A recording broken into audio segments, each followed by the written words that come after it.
नमस्कार, आप देख रहे हैं संसद टीवी की स्पेशल रिपोर्ट। मैं हूं आपके साथ दीक्षा कोहली। मौसम विज्ञान ने इस साल सामान्य मानसून की उम्मीद जताई है। आईएमडी के मौसम पूर्वानुमान के अनुसार प्रायद्वीपीय भारत के कई क्षेत्रों और आसपास के पूर्व मध्य भारत, पूर्वी भारत, पूर्वोत्तर भारत और उत्तर पश्चिम भारत के कुछ हिस्सों में सामान्य वर्षा होने की संभावना है। इसके अलावा अल नीनो की स्थिति मानसून के मौसम के दौरान विकसित होने की संभावना है और इसका प्रभाव मानसून के दूसरे भाग के दौरान देखा जा सकता है।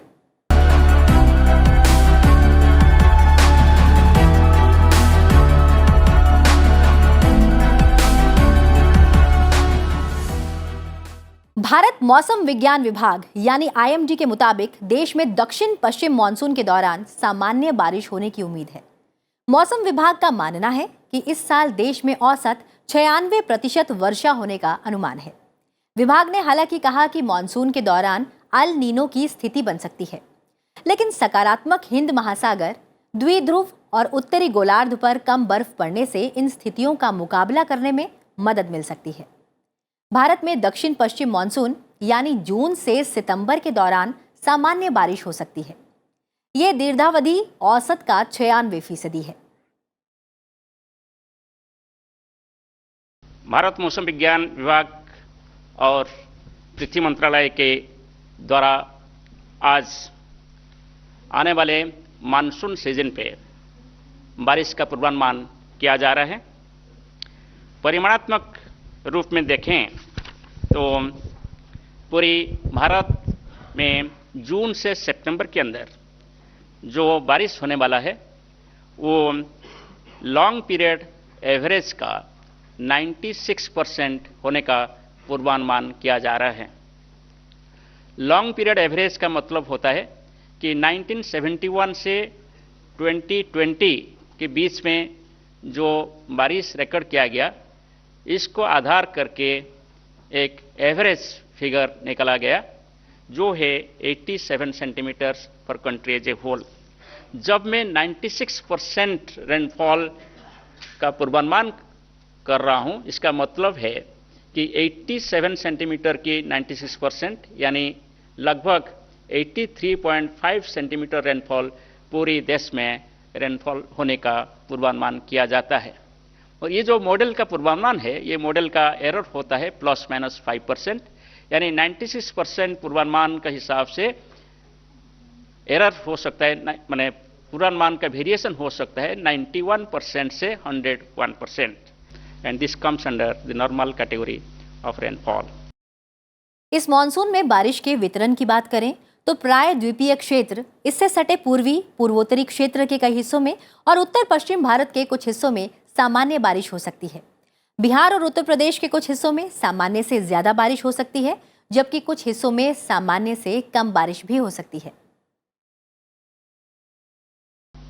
You will find that normal rainfall is likely over many areas of peninsular India and adjoining East Central India, East India, Northeast India, and over some parts of Northwest India.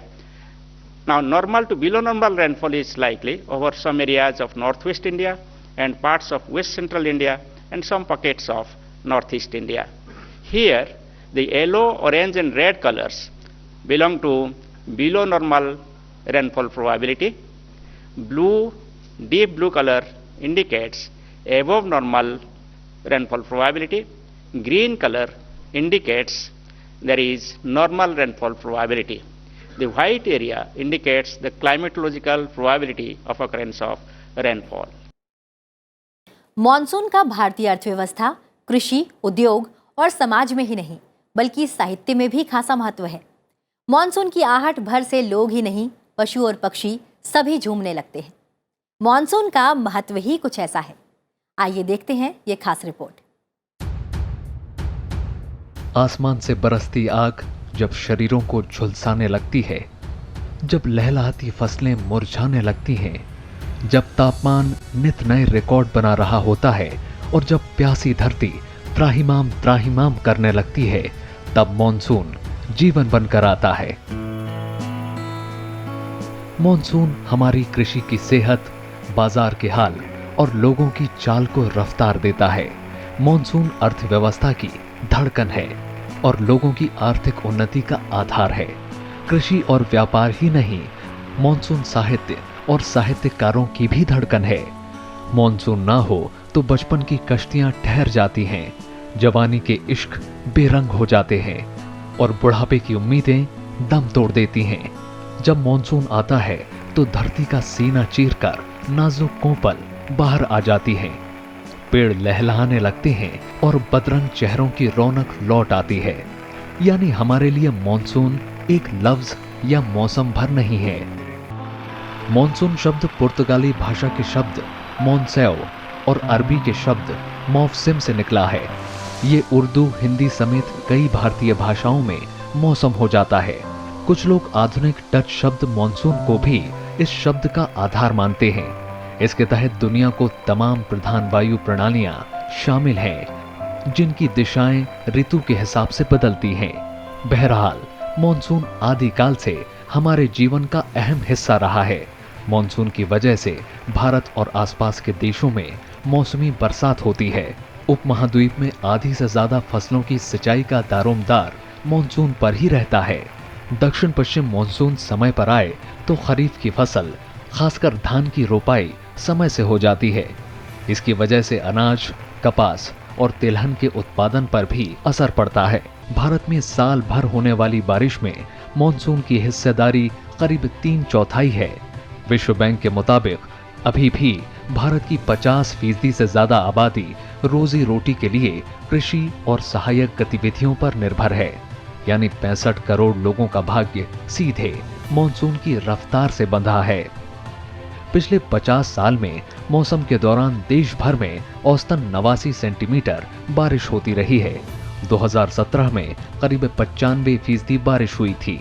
मौसम विभाग 96 से 104% बारिश को औसतन सामान्य मानता है, लेकिन इसका लाभ तभी है जब तमाम इलाकों में तकरीबन एक समान बारिश हो। गर्मी का मौसम आते ही लोगों की निगाहें आसमान पर टिक जाती हैं। लोग इस बात का इंतजार करते हैं कि कब बादल घिरे और बारिश की बूंदें जमीन को नम करें। तपती जमीन को ठंडक पहुंचाने का ये प्राकृतिक तरीका है। देश में बड़ी आबादी के पास बारिश के अलावा गर्मी भगाने का कोई और तरीका नहीं है। यही नहीं, खेती बाड़ी से लेकर कई ऐसे काम हैं जिसके लिए लोग मॉनसून का इंतजार करते हैं। आइए जानते हैं मॉनसून आता कैसे है।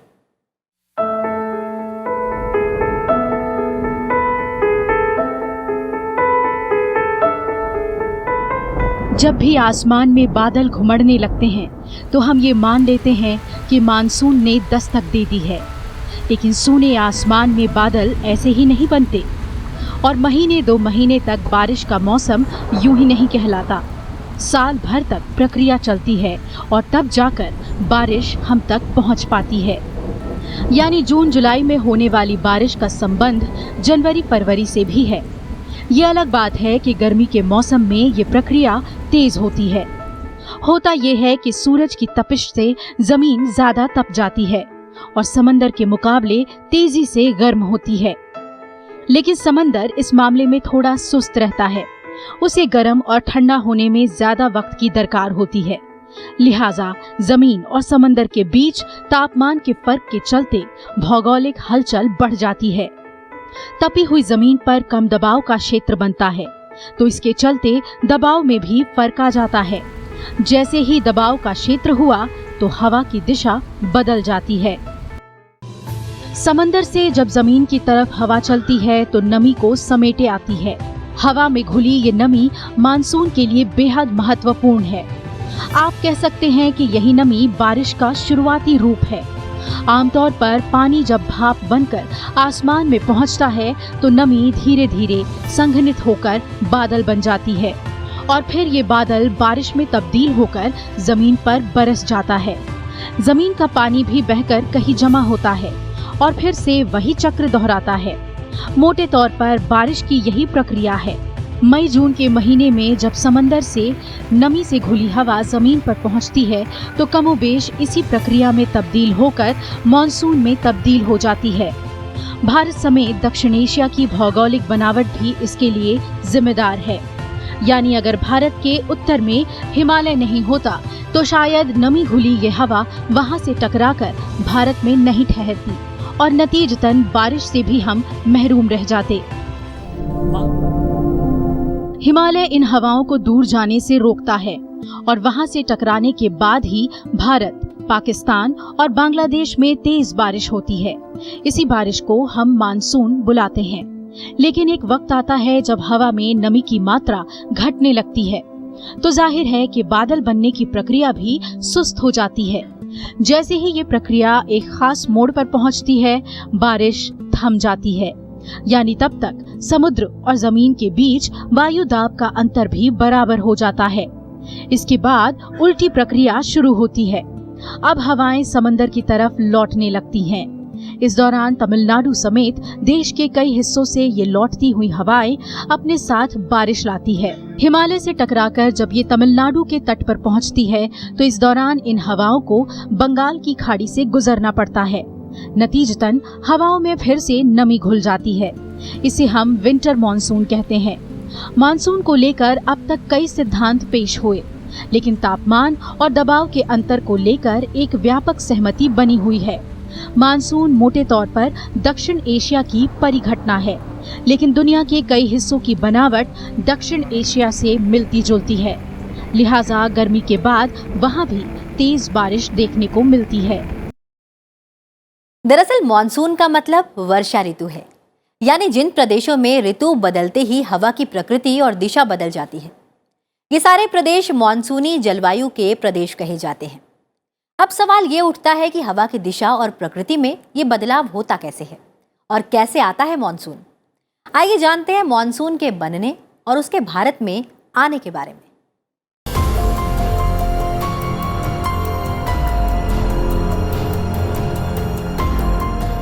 मॉनसून शुद्ध रूप से जलवायु से जुड़ी एक वैज्ञानिक घटना है, जिसकी उत्पत्ति को लेकर अलग अलग सिद्धांतों की बात होती रही है।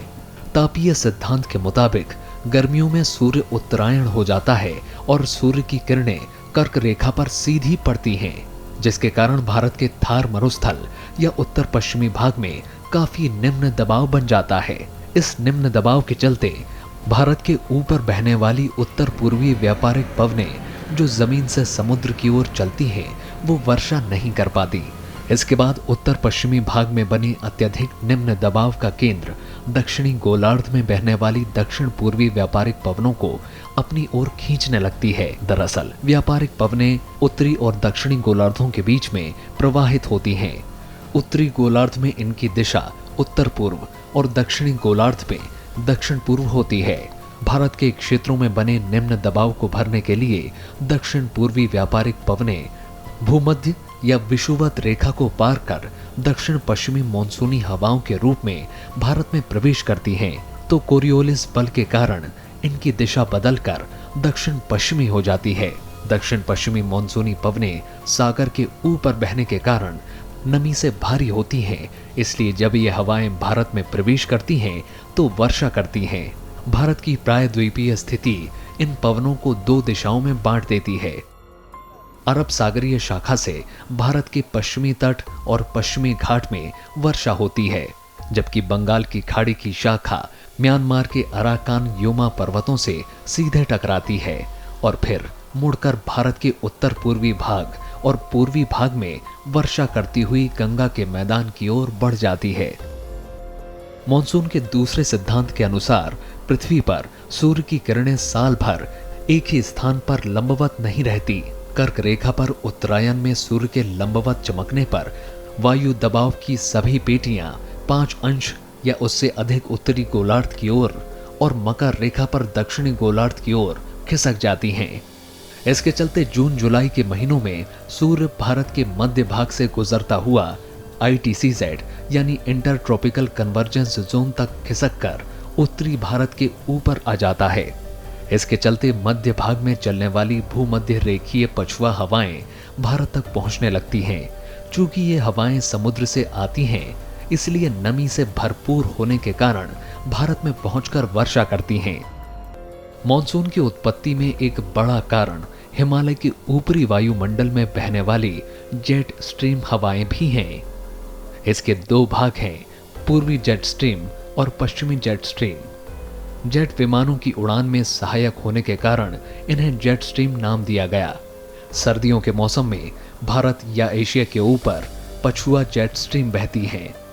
जब तक पछुआ जेट स्ट्रीम भारत के ऊपर प्रवाहित होती, तब तक भारत पर उच्च दाब बना रहता है और वो धरातलीय वायु को ऊपर उठने से रोकता है।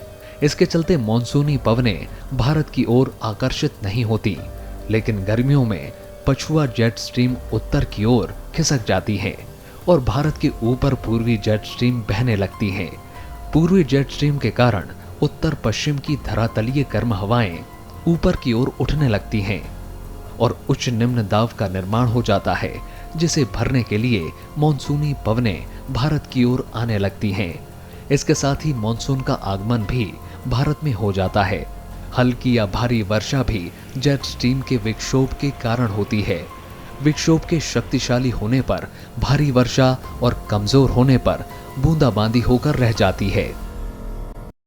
जब हम मॉनसून की बात करते हैं तो कुछ शब्द बार बार सुनने को मिलते हैं। इनमें एक है अल नीनो। कहा जाता है कि अल नीनो का मॉनसून की रफ्तार और बारिश की तादाद पर असर पड़ता है।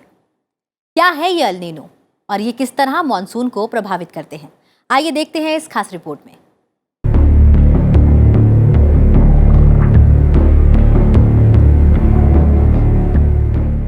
अल नीनो स्पेनिश शब्द है जिसका मतलब होता है छोटा बच्चा, लेकिन वैज्ञानिक तौर पर इसका ताल्लुक पूर्वी प्रशांत महासागर में पानी में होने वाले उथल पुथल से है। प्रशांत महासागर के भूमध्य इलाके में होने वाली प्राकृतिक घटना अल नीनो को मानसून में बदलाव के लिए जिम्मेदार माना जाता है। अल नीनो की वजह से समुद्र के सतह का तापमान औसत से 5 डिग्री तक बढ़ जाता है। ऐसे में गर्म पानी समुद्र की सतह पर ही रह जाता है और नीचे के ठंडे पानी के ऊपर आने की प्रक्रिया रुक जाती है, जिसका असर दुनिया भर के मौसम के अलावा समुद्री जीवों पर भी पड़ता है। वैज्ञानिक भाषा में अल नीनो को अल नीनो सदर्न ऑसिलेशन यानी ENSO कहा जाता है, जिसे आमतौर पर तापमान संक्रमण के रूप में देखा जाता है। इसके चलते भूमध्य रेखा यानी इक्वेटर के पास प्रशांत महासागर का पानी असामान्य रूप से गर्म हो जाता है। अल नीनो सामान्य तौर पर गर्मियों में शुरू होता है और जाड़ों तक अपने उच्चतम स्तर पर रहता है। प्रशांत महासागर के ऊपर गर्म हवाएं जब वायुमंडल के संपर्क में आती हैं, तो इसकी वजह से दुनिया के कुछ हिस्सों में भारी बारिश होती है और कई बार बाढ़ भी आ जाती है। वहीं कुछ इलाकों में सूखा पड़ जाता है। दरअसल गर्म हवाएं गोलाकार पथ का अनुसरण करती है। इसका मतलब ये है कि अगर प्रशांत महासागर असामान्य तौर पर गर्म है, तो गर्म हवाएं ठंडे इलाके में जाती हैं और वहां से नमी सोखकर फिर प्रशांत महासागर वाले इलाकों में पहुंच जाती हैं। अल नीनो के चलते कई बार भारत के ज्यादातर इलाकों में सूखा पड़ा है। चूंकि भारतीय monsoon El Nino southern oscillation से जुड़ा है, इसलिए इसका असर केवल भारत पर ही नहीं बल्कि इंडोनेशिया और ऑस्ट्रेलिया पर भी होता है। गर्मियों के महीने में भारत के ज्यादातर हिस्सों में तापमान 45 डिग्री सेंटीग्रेड के ऊपर होता है, जबकि हिंद महासागर का पानी ठंडा रहता है। तापमान में इस परिवर्तन की वजह से गर्म हवाएं हिंद महासागर की तरफ से बहने लगती हैं, जिसकी वजह से कुछ इलाकों में बाढ़ आ जाती है। वहीं कुछ इलाके बारिश से महरूम रह जाते हैं। आमतौर पर ऐसा 10 साल में 2 या कभी-कभी 3 बार हो सकता है। 1960 में पहली बार अल नीनो के असर को व्यापक रूप में समझने की कोशिश हुई। तब पता चला कि इसका असर सिर्फ पेरू के तटीय इलाके पर नहीं बल्कि हिंद महासागर की मानसूनी हवाओं पर भी पड़ता है। प्रशांत क्षेत्र में बाढ़ लाने वाली भारी बारिश से लेकर ऑस्ट्रेलिया में पड़ने वाले सूखे की वजह अल नीनो है। कई मौसम विज्ञानी इसे अल वेजो या कोल्ड इवेंट भी कहते हैं। मॉनसून हर साल दस्तक देता है, ये धरती की प्यास बुझाता है। लेकिन क्या आपने कभी सोचा है कि हर साल आने वाला मॉनसून आता कैसे है? मॉनसून का सालाना चक्र कैसे काम करता है और खास समय में ही बारिश क्यों होती है? भारत में मानसून अपनी तरह का एक अनोखा घटनाक्रम है जिस पर सबसे ज्यादा हमारे किसान निर्भर करते हैं। बढ़िया मानसून जहां बम्पर फसल लेकर आता है, तो वही कमजोर मानसून से फसल में कमी आ जाती है, जो सीधे तौर पर अर्थव्यवस्था को प्रभावित करती है। वैसे तो भारत में मानसून हर साल एक निश्चित समय पर आता है, लेकिन जलवायु परिवर्तन की वजह से मानसून का ये सालाना चक्र कई बार गड़बड़ा जाता है। दरअसल मानसून वायुमंडल की एक खास घटना पर निर्भर करता है। पृथ्वी सूर्य का चक्कर लगाती है। इस क्रम में पृथ्वी का कुछ भाग कुछ समय के लिए सूर्य से दूर चला जाता है, जिसे सूर्य का उत्तरायण यानी उत्तर की ओर और दक्षिणायन यानी दक्षिण की ओर होना कहा जाता है। सूर्य उत्तरायण के समय कर्क रेखा पर और दक्षिणायन के समय मकर रेखा पर होता है। इसी परिवर्तन के कारण पृथ्वी पर ग्रीष्मकाल और शीतकाल का आगमन होता है। गर्मी के महीनों में हवाएं समुद्र से मैदानी इलाकों की ओर बहती है। ये हवाएं बारिश के लिए जिम्मेदार होती हैं। हवाओं के बहने की दिशा के अनुसार मानसून को मुख्य रूप से दो हिस्सों में बांटा गया है, दक्षिण पूर्वी मानसून और उत्तर पश्चिमी मानसून। गर्मी के महीने में 21 मार्च से सूर्य उत्तरायण यानी उत्तर की ओर होने लगता है और 21 जून के आसपास कर्क रेखा पर आ जाता है। इस दौरान मध्य एशिया का भूभाग काफी गर्म हो जाता है। नतीजतन हवा गर्म होकर ऊपर उठने लगती है और हवा का दबाव कम हो जाता है। इस दौरान पृथ्वी के दक्षिणी गोलार्ध के महासागरीय हिस्से यानी हिंद महासागर पर ठंड होती है और वहां हवा का दबाव ज्यादा होता है। उच्च वायुदाब की ठंडी हवाएं उत्तर में स्थित कम वायुदाब की ओर चलने लगती हैं। फेरेल के नियम के अनुसार पृथ्वी की गति के कारण हवा अपनी दाहिनी ओर झुक जाती है। इस हवा को ही दक्षिणी पश्चिमी मॉनसून कहते हैं। ये हवा समुद्र से चलती है, इसलिए इसमें भरपूर मात्रा में जलवाष्प होता है। इसकी वजह से एशिया महाद्वीप के देश भारत, बर्मा, दक्षिण पूर्वी एशिया के भागों में इस दौरान भारी वर्षा होती है। ये काल 15 जून से लेकर 15 सितंबर के बीच का है और इस दौरान बारिश का मौसम रहता है। 23 सितंबर के बाद सूर्य दक्षिणायन यानी दक्षिण की ओर होने लगता है और 24 दिसंबर को मकर रेखा पर सीधा आ जाता है, जिसके कारण उत्तरी गोलार्ध यानी मध्य एशिया के मानसूनी प्रदेश अधिक ठंडे हो जाते हैं और वहां उच्च वायुदाब बन जाता है। एशिया के इस आंतरिक भाग से ठंडी हवा समुद्र तटों की ओर चलने लगती है। हिमालय पर्वत श्रेणी के कारण ये ठंडी हवा भारत में प्रवेश नहीं कर पाती। उत्तर पूर्व दिशा में बहती हुई ये हवा विशाल हिस्से को पार कर दक्षिण एशिया के देशों में पहुंचती है। ये हवाएं उत्तर पूर्वी मानसूनी हवाएं कहलाती हैं। भारत में मानसून की अवधि 4 महीने यानी 1 जून से 30 सितंबर तक मानी जाती है। इससे संबंधित सभी भविष्यवाणियां 16 अप्रैल से 25 मई के दौरान की जाती है। मानसून विभाग पूर्वानुमान निकालते समय तापमान, हवा दबाव और बर्फबारी जैसे कारणों को ध्यान में रखकर करता है। बीते 1.5-2 दशकों से जलवायु परिवर्तन पर चर्चा हो रही है। चर्चा के दौरान इसके बदलावों को लेकर काफी चिंता भी जताई जाती है। जलवायु परिवर्तन ने मॉनसून को भी प्रभावित किया है।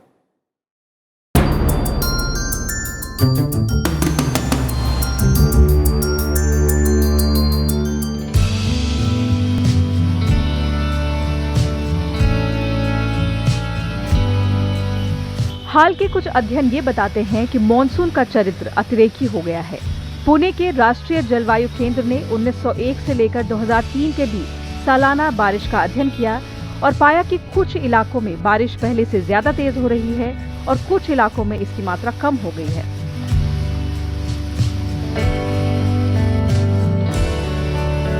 हाल में नेचर क्लाइमेट चेंज के अध्ययन भी इसी तरफ इशारा करते हैं। पर्यावरणविदों का एक बड़ा तबका है जो मॉनसून के इस चरित्र के लिए जलवायु परिवर्तन को कारण मानते हैं।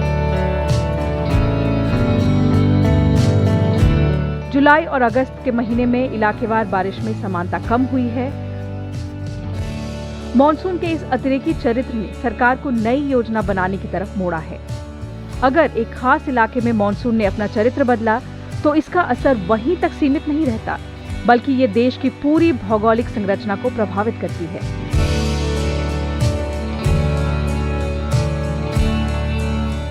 हालांकि मौसम वैज्ञानिक ये तो मान रहे हैं कि मॉनसून में ये बदलाव आया है, लेकिन ये जलवायु परिवर्तन की वजह से हो रहा है, इस पर वो आशंका जता रहे हैं।